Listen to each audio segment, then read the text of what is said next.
Ambil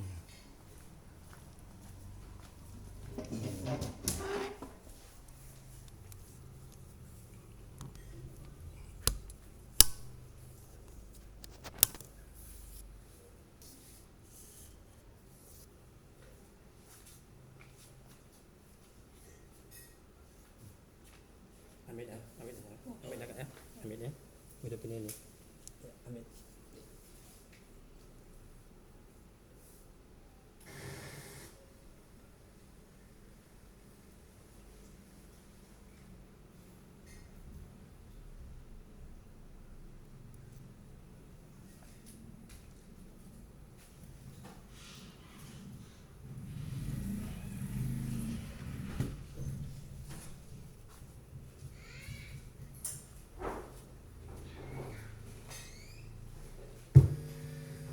Satu dua.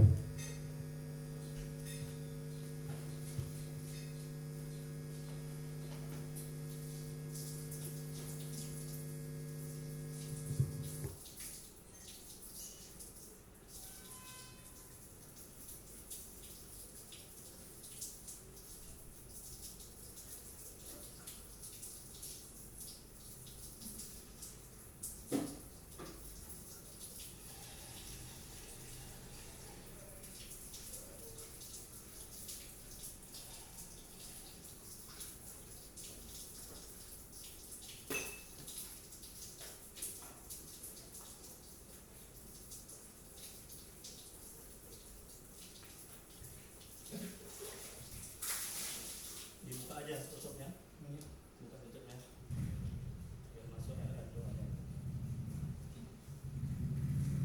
Itu udah saya rukyah, udah jauh itu, kurang dari minggu lah.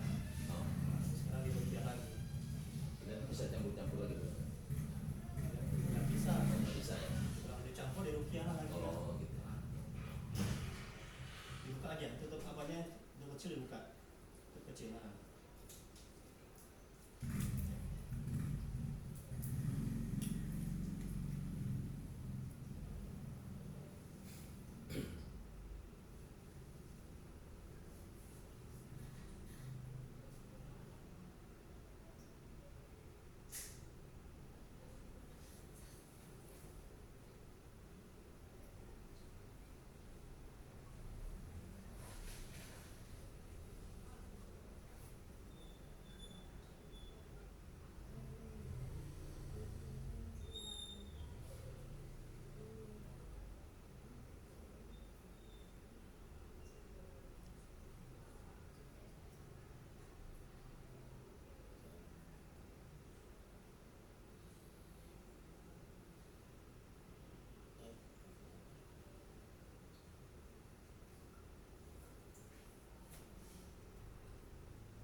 Bismillahirrahmanirrahim. Assalamualaikum warahmatullahi wabarakatuh. Waalaikumsalam warahmatullahi Alhamdulillahirabbil alamin. Hamdan nasta'in ala umuri dunya waddin. Asyhadu an la ilaha illallah wahdahu la syarika lah wa asyhadu anna Muhammadan abduhu wa rasuluh. Allahumma shalli wa sallim wa barik ala sayyidina Muhammad abdika wa rasulika nabiyil ummi wa ala alihi wa sahbihi ajma'in. Rabbi shrah li sadri wa yassir li amri wahlul min lisani yafqahu qawli. Rabbana zidna ilma warzuqna fahma waj'alna minas sholihin.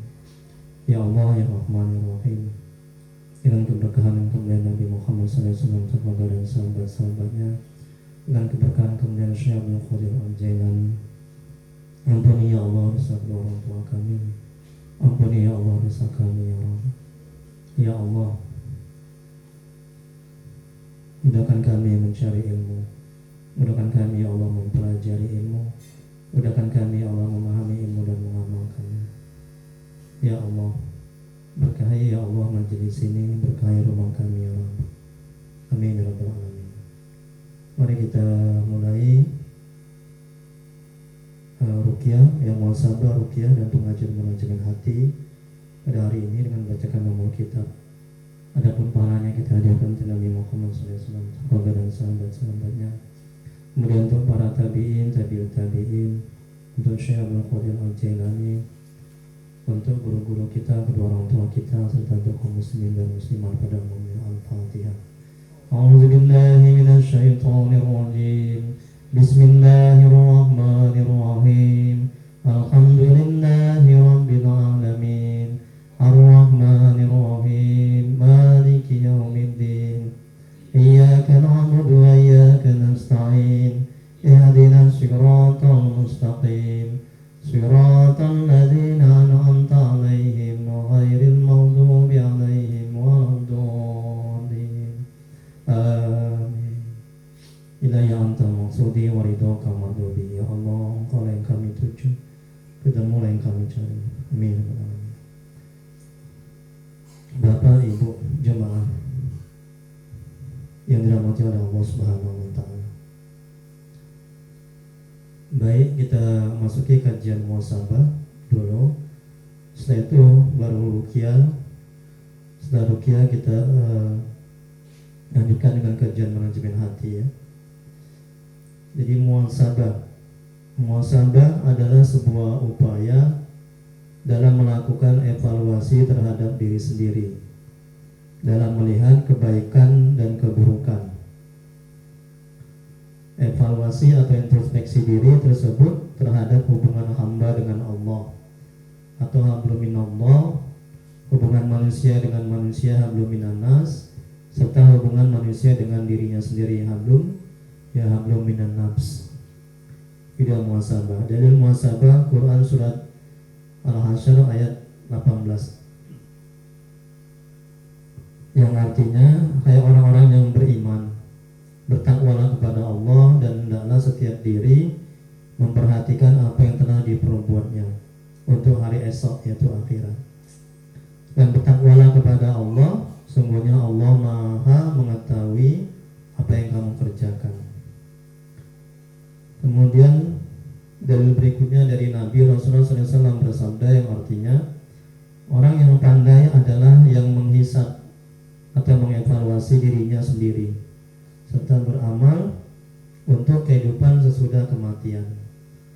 Sedangkan orang yang lemah adalah yang dirinya mengikuti hawa nafsunya, serta berangan-angan terhadap Allah Subhanahu wa ta'ala. Di riwayat Imam Tirmidzi.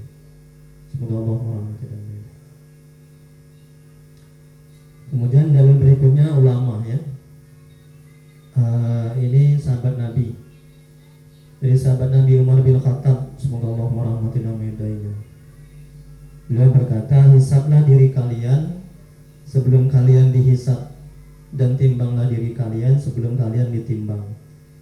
Karena lebih mudah bagi kalian menghisab diri kalian hari ini daripada besok hari kiamat. Dan bersiaplah untuk menghadapi pertemuan terbesar. Ketika itu kalian diperlihatkan dan tidak ada suatu pun pada kalian yang tersembunyi. Nah, jadi kesimpulannya, muhasabah itu penting. Muhasabah itu harus ya. Muhasabah ini kan perintah Allah, perintah Nabi dan juga perintah ulama ya. Jadi semakin kita sering bermuhasabah, semakin bersih hati kita, semakin tahu kesalahan-kesalahan kita dan aib kita. Nah, itu. Ya, kita lihat manfaat dari muhasabah. Kita evaluasi, introspeksi, ya, merenung, bertafakur, ya. Dengan begitu kita akan tahu kesalahan kita, dosa-dosa kita. Manfaat muhasabah, yang pertama, Allah ridho dan mendapatkan pahala karena sudah menjalankan perintah Allah. Nah ini ya. Terus yang kedua, termotivasi untuk memperbaiki dan meningkatkan amal ibadah. Kalau kita nggak muhasabah, kita nggak tahu kekurangan kita, ya kan? Nah, kalau kita nggak muhasabah, kita nggak termotivasi untuk memperbaiki amal ibadah.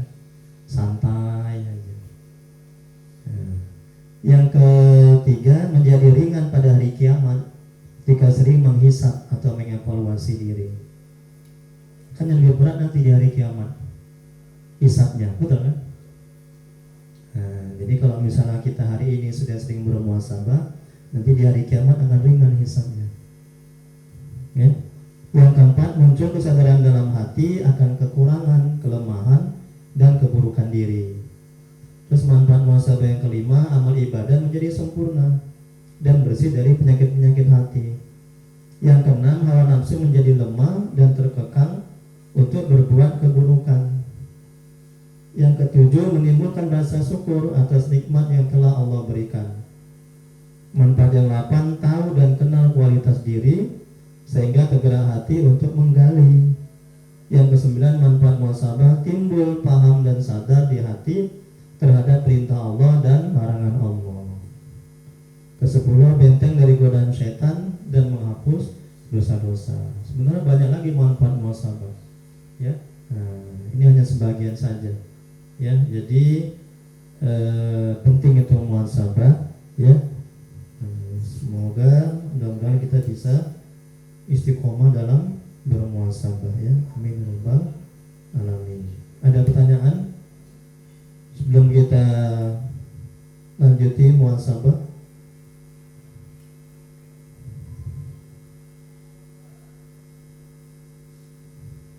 Ya, nanti muhasabah, ketika kita bermuhasabah itu tundukkan kepala, kalimat demi kalimat tolong dihayati, dipahami, usahakan sambil menangis. Nah, ya, sesali dosa-dosa yang lalu. Ya, kemudian bertobat, berjanji tidak mengulangi lagi dosa sama orang tua, sama istri, sama anak, sama tetangga. Nah, jadi ketika udah nangis nanti itu akan bersih hati, akan tenang hati, akan lapang dada. Dan kalau hati udah tenang, tentram, dada lapang, digempur lagi sama ruqyah, wah, makin sehat lah, makin lari itu jin setannya itu, makin lemah hawa nafsu, makin sehat itu. Nah itu, ya. Makanya saya dahului dengan muhasabah, kemudian ruqyah, kemudian pengajian, manajemen hati. Ya, yang nggak lama-lama karena saya mengisi pengajian juga di arah ke sana juga, bang, orang ke tempat abang itu. Enggak apa? Oh, ke tanah-tanah 100. 1000 apa 1000 sama 100. 600 ya. Oh iya betul, Marulan terus saja jauh. Perguruan An-Najwa. Pengajian, kenal, tahu? Saya kurang tahu. Nah, itu rutin pengajian manajemen hati. Ya.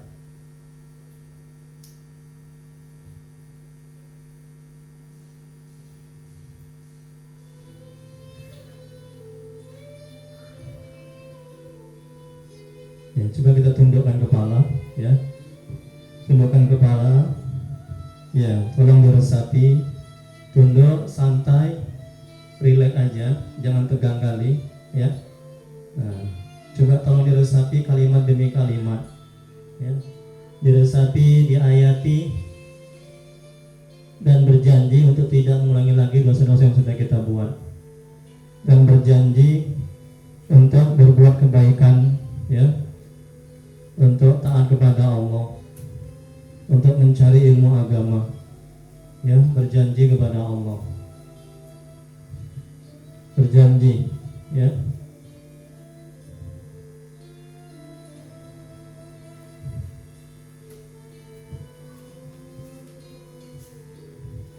Hadirin, mari kita sejenak tundukkan kepala dan hati. Hari berganti hari, semakin dekat dengan akhir hayat kita. Mau tidak mau, akan datang suatu saat hidup ini akan berakhir. Entah berapa lama lagi umur yang tersisa. Mungkin ada di antara kita masih tinggal berapa tahun, bulan atau hari. Atau mungkin ada di antara kita pertemuan ini adalah pertemuan yang terakhir. Allah sudah tahu, Allah sudah menetapkan kapan kita akan pulang. Bila azal sudah tiba, tidak bisa diakhirkan atau dimajukan walau sesaat. Hadirin yang dirahmati oleh Allah, bila suatu saat malaikat maut menjemput kita, tidak ada satu pun yang dapat mencegahnya. Bila saatnya tiba, apa kita benar-benar sudah siap dicabut nyawa kita? Bila saatnya tiba, apakah dosa-dosa kita sudah diampuni oleh Allah Subhanahu wa Ta'ala? Ya Allah, ampuni dosa kami ya Allah. Kami takut ya Allah, kami banyak maksiat dan dosa ya Allah. Tolong jangan azab kami ya Allah, jangan kau cabut nyawa kami belum siap ya Allah. Mohon ya Allah, beri kami kesempatan untuk bertobat ya Allah. Apakah orang tua kita ridho saat kita sakaratul maut? Hadirin yang dirahmati oleh Allah Subhanahu wa Ta'ala, apakah orang-orang yang kita zalimi, yang kita sakiti dan ambil haknya sudah memaafkan kita saat sakaratul maut? Apakah kita sudah minta maaf kepada orang tua kita? Sekarang renungkan, sudah berapa lama sepanjang hidup kita berani melawan orang tua? Ya Allah, ampuni dosa kami ya Allah, maafkan kami ya Allah. Sudah berapa lama sepanjang hidup kita berani membentak dan berlaku kasar kepada orang tua kita? Sudah berapa lama sepanjang hidup kita hanya bisa membuat air mata mereka menetes karena kelakuan kita? Hadirin yang dirahmati oleh Allah Subhanahu wa Ta'ala, sekarang bayangkan kembali, seandainya saja kita mengalami seperti saudara-saudara kita yang tertimpa bencana. Ribuan orang menjadi anak yatim piatu, dan mereka tidak mempunyai ayah dan ibu. Sekarang bukankah kita masih mempunyai ayah dan ibu? Tetapi bayangkan apa yang telah kita lakukan kepada mereka.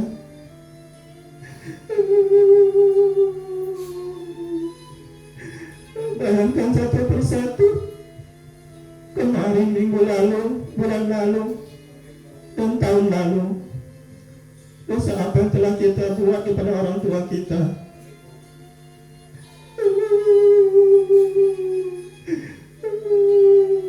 Bayangkan dosa apa yang telah kita lakukan kepada orang tua seumur hidup kita. Lupakah kita selama 9 bulan berada di dalam kandungan ibu kita, dan dibawa kemanapun kita pergi?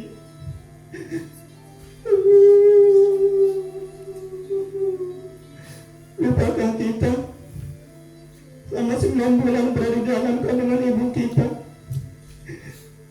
Ia tidak pernah mengeluh. Bayangkan pada saat itu betapa berat perjuangan ibu kita.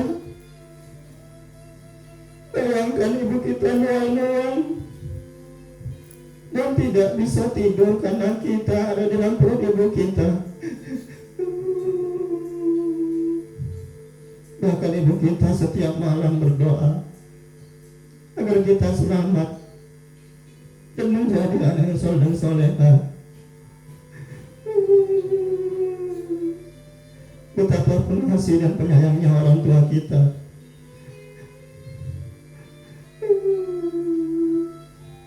Akhirnya mati oleh Allah Subhanahu wa Ta'ala. Bayangkan setelah 9 bulan kita di dalam kandungan ibu kita, ia pun berjuang untuk melahirkan kita dengan bersimbah darah dan terasa sakit yang amat sangat.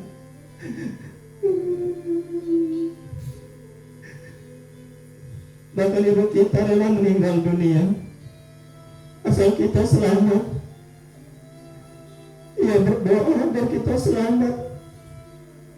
Ayah kita pun begitu tegang dan khawatir. Ia pun memanjatkan doa agar kita selamat. Ketika kita lahir selamat, ibu dan bapak kita mengucapkan rasa syukur kepada Allah. Ibu dan bapak kita selalu terbangun di tengah malam karena kita menangis. Mereka tidak pernah istirahat dengan baik dan sempurna karena menjaga kita. Kemudian orang tua mengajari kita berjalan, dan mereka tidak pernah meminta belas atas jasa-jasa yang telah mereka berikan dengan tulus kepada kita. Sekarang bayangkan, setelah apa yang telah mereka berikan dengan tulus, tetapi kita malah membalasnya dengan berlaku kasar, menganiaya, membentak, menghina dan durhaka kepadanya. Pantaskah kita berbuat jahat, buruk dan zalim pada orang tua yang sudah banyak berjasa kepada kita?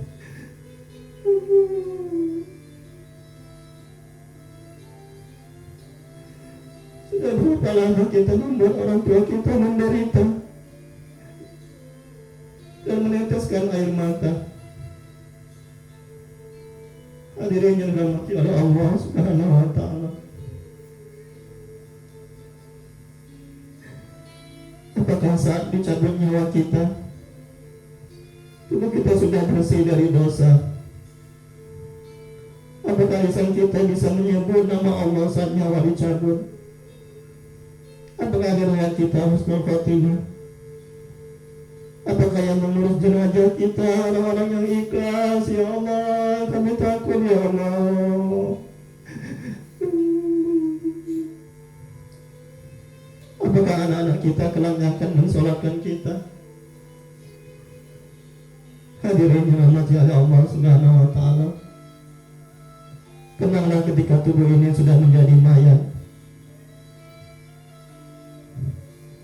Tubuh ini sudah dingin dan kaku.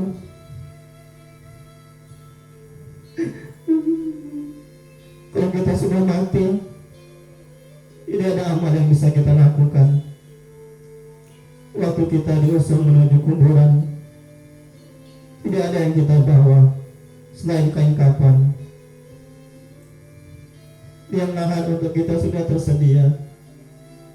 Kita dimiringkan ke kiblat, kain kafan di wajah dibuka, lalu ditutup papan di sekitar tubuh kita.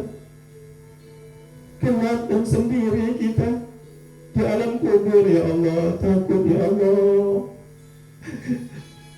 Mohon ya Allah, tolong kami ya Allah. Tidak lama tanah menimbun kita. Orang-orang yang kita cintai berapa saat berada di atas kuburan kita, dan perlahan satu-satu meninggalkan kita pulang ke rumah. Kita harus siap bila azan menyebut kapan saja. Ya Allah yang Maha Pengasih dan Penyayang, jadikanlah pertemuan ini benar-benar pertemuan yang Kau ridhoi, pertemuan yang penuh dengan ampunan-Mu ya Allah. Inilah kami hamba-hamba-Mu yang bergelimang dengan dosa. Ya Allah, kami telah menzalimi pada diri kami sendiri. Jika tidak Engkau ampuni kami dan merahmati kami, tentulah kami menjadi orang-orang yang rugi. Ya Allah, terima taubat kami dan jadikan akhir hayat kami husnul khotimah ya Allah. Ya Allah, kami mohon keselamatan dalam agama, kesehatan pada badan kami, bertambah ilmu, berkah dalam rezeki, taubat sebelum mati, rahmat ketika mati, keampunan setelah mati. Ya Allah, permudahkanlah kepada kami saat sakaratul maut. Selamatkan kami dari api neraka, ya Allah, dan keampunan ketika dihisab. Ya Allah, ampuni sebesar apapun hidup yang pernah kami jalani.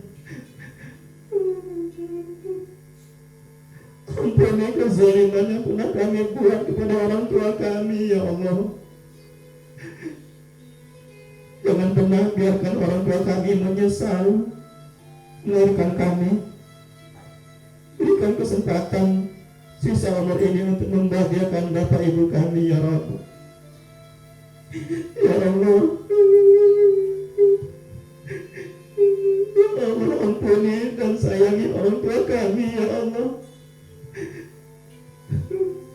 Muliakan sisa umurnya. Jadikan husnul khotimah akhir hayatnya, dan jadikan mereka ahli surga, ya Rabb. Ya Allah, ampuni guru-guru kami yang menjadi jalan kami bisa dekat dan mengenal-Mu, ya Allah. Muliakan mereka. Amin ya Rabbal Alamin. Alhamdulillah Rabbil Alamin. Allah. Ya, semoga kita bisa istiqomah, ya, bermuhasabah. Ya, tolong isi airnya, dibuka airnya. Kemudian kita bisa kembali kepada Allah, ya, bertobat, ya, tidak melakukan dosa-dosa lagi, tidak melakukan maksiat lagi, ya. Semoga pertemuan ini menjadi jalan, menjadi rahmat, ya, buat kita untuk kembali kepada Allah, ya, untuk dekat kepada